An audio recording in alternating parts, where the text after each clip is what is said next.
Assalamualaikum warahmatullahi wabarakatuh.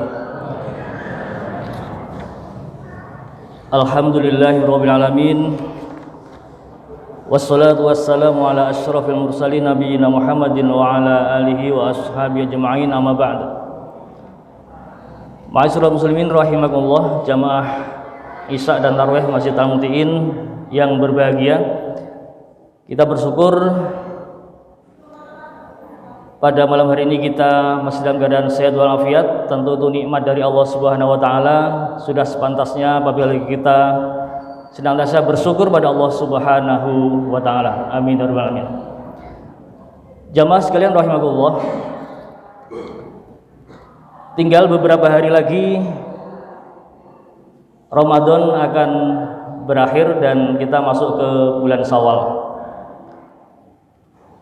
Di akhir Ramadan, Bapak Ibu sekalian, biasanya umat Islam mulai hitung-hitung hartanya. Salah satunya zakat fitrah, yang insya Allah kita semua tentang zakat fitrah ini sudah memenuhi semua kewajibannya, yaitu memang diwajibkan bagi orang-orang yang pada saat sebelum Idul Fitri mempunyai kelebihan bahan makanan yang nisabnya kurang lebih 1 sok atau 4 mud ya.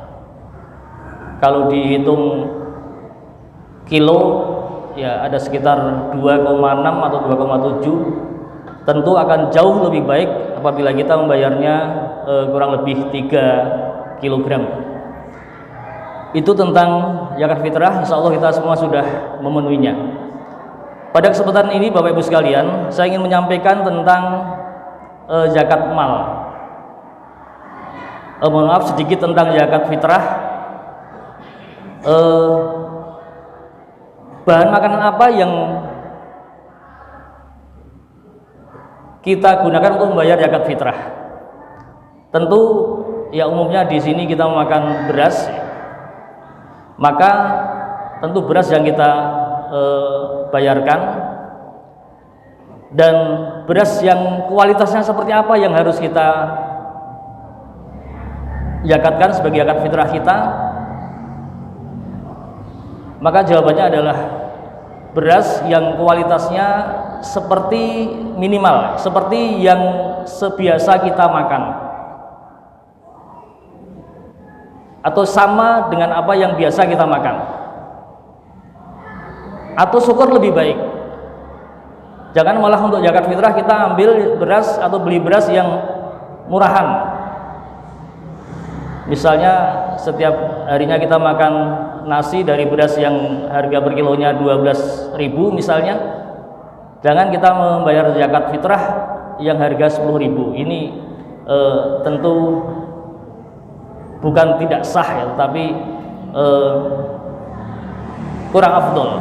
Karena afdolnya memang seperti kualitasnya seperti apa yang kita bayar, kita konsumsi pada setiap harinya. Jamaah sekalian rahimakumullah, kembali ke zakat mal. Zakat mal adalah zakat harta kita. Jadi zakat itu merupakan salah satu pilar rukun Islam kita. Ada syahadat, sholat, puasa, zakat, dan haji. Maka zakat mal adalah zakat harta yang itu merupakan kelebihan dari kewajaran harta kita. Artinya, contoh yang paling mudah barangkali ketika kita cukup dengan 1 rumah ya, kok kita punya 3 rumah, maka 2 rumah selebihnya itu harus dizakati. Kita cukup dengan 1 mobil atau 2 mobil karena sekeluarga misalnya, kok kita punya 5 mobil, maka kelebihannya dari kewajaran yang semestinya kita, yang cukup kita miliki, kelebihannya adalah wajib dihitung zakatnya. Punya motor 3 cukup, kok punya 6, dan itu bukan diojekkan, bukan, tapi untuk apa istilahnya, untuk gonta-ganti gitu ya. Yang satu motor roda besar, yang satu motor gede. Kelebihannya ini, yang selebihnya itulah yang wajib dihitung zakatnya, dikalkulasi semua. Misalnya di rumah juga ada emas ya. Nah sekarang pertanyaannya, berapa batas atau nisab dari zakat mal yang wajib kita hitung zakatnya dan harus kita bayar zakatnya? Dari risalah zakat yang kita temukan, minimal senilai 85 gram emas. Tadi saya sempat buka-buka harga emas hari ini, harga jual Rp834.000. Maka gampangnya kalau kita punya emas 1 on, 1 on itu 100 gram ya. Kita punya emas 1 on, maka harus dihitung zakatnya 2,5%-nya atau 1/40-nya. Berapa 1/40-nya? Loh, nanti dihitung sendiri. Ya, mumet gitu. Jamaah sekalian rahimahullah.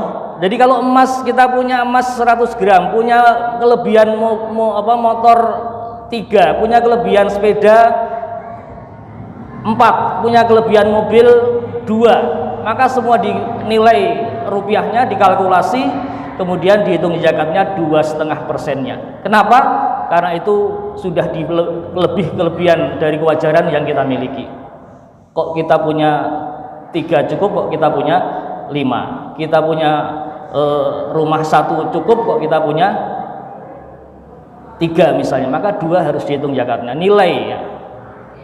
Beda kalau rumah itu memang sengaja disewakan, memang sengaja untuk bisnis persewaan, misalnya punya kos-kosan, maka yang dihitung adalah hasil dari kos-kosan atau persewaan tadi itu. Dikalkulasi semua dengan harta yang lain, ada emas, ada sepeda, ada motor, ada dan sebagainya. Maka misalnya senilai 1 miliar,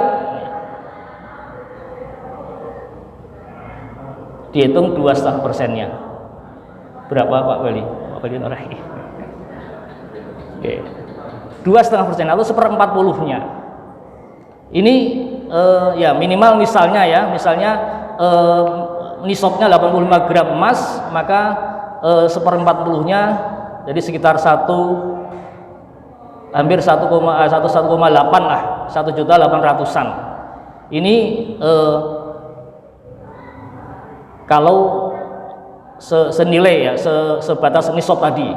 Kalau lebih-lebih yang lain, kalkulasi semuanya, maka semua di total harus dikeluarkan zakatnya 2,5% dari semua atau hasil rekap harta kita.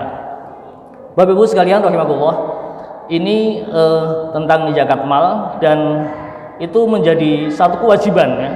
Menjadi satu kewajiban, sehingga ada satu hadis, kalau seseorang meninggal sedangkan dia punya kewajiban membayar zakat, maka ahli warisnya harus membayar zakatnya terlebih dahulu ya, sebelum dibagi waris, sebelum untuk bayar hutang ya. Jadi kenapa? Karena zakat itu kewajiban manusia kepada Allah Subhanahu wa taala. Hak Allah jauh lebih harus didahulukan daripada kepada manusia. Oleh karena itu saking pentingnya ini ya, maka saya membacakan ayat yang sungguhnya sangat ngeri kalau kita baca, ancaman bagi orang-orang yang tidak membayar zakat. Surah Taubah ayat 34, A'udzubillahi minasyaitonirrajim. Walladzina yaknizuna adh-dhahaba wal fiddata wa la yunfiqunaha fi sabilillah fabashshirhum bi'adzabin alim. Dan orang-orang yang menyimpan emas dan perak dan tidak menginfakkannya di jalan Allah, maka berikanlah kabar gembira kepada mereka bahwa mereka akan mendapat azab yang pedih. Ayat 35-nya, yauma yuhma 'alaiha fi nari jahannam fatukwa biha jibahum wa junubuhum wa dhuhuruhum hadza ma kanaztum li anfusikum fadhuqu ma kuntum taknizun. Ingatlah pada hari ketika emas dan perak dipanaskan di dalam neraka jahanam, lalu dengan itu disetrika dahi, lambung dan punggung mereka, seraya dikatakan kepada mereka, inilah harta bendamu yang kamu simpan untuk dirimu sendiri, maka rasakanlah akibat dari apa yang kamu simpan itu. Quran At-Taubah ayat 34 dan 35.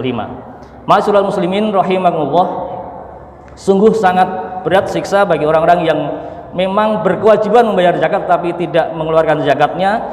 Oleh karena itu, monggo di hari-hari terakhir di bulan Ramadan ini kita menghitung-hitung zakat kita, kemudian kita bayarkan di Baitul Mal. Alhamdulillah di Al-Mutiin punya Baitul Mal yang insya Allah akan mendistribusikan atau mentasarufkan harta dari zakat dari harta Bapak Ibu sekalian, zakat, infak dan sodakoh, sehingga itu semua adalah untuk kita semuanya, untuk orang-orang yang berhak menerimanya, sebagaimana disebutkan dalam surat Taubah ayat 60.